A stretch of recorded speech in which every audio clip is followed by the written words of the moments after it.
BRS party MLA మాజీ మంత్రి మల్లారెడ్డి మరో బాంబు పేల్చారు. మల్కాజ్గిరిలో బీజేపీ అభ్యర్థి ఈటెల రాజేందర్ గెలుస్తాడని సంచలన ప్రకటన చేశారు. మల్కాజ్గిరి నియోజకవర్గంలో జరిగిన ఓ ఫంక్షన్లో ఈటెల రాజేందర్ మల్లారెడ్డి కలుసుకున్నారు. అడిగి మరీ ఈటెలతో ఫోటో దిగారు. మల్కాజ్గిరిలో ఇంకెవరు గెలుస్తారు, నువ్వే గెలుస్తున్నావు అంటూ ఈటెలను గట్టిగా హత్తుకున్నారు.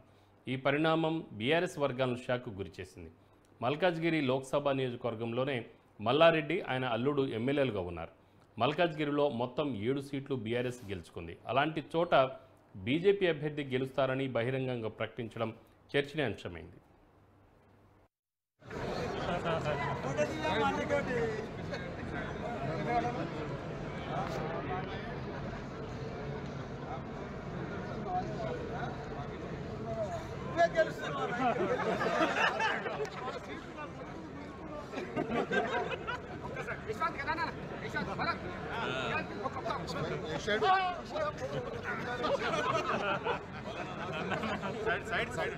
సైడ్ ఉండాలి ప్లీజ్.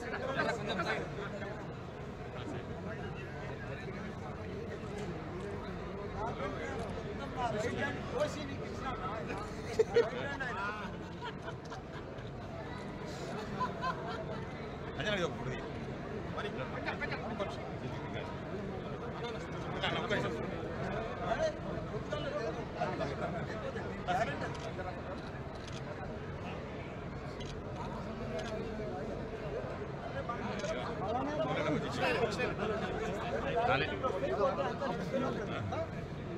నేనెక్కడున్నా మళ్ళీ ఎప్పుడున్నా ఎక్కడెక్కడున్నా మళ్ళీ ఎప్పుడు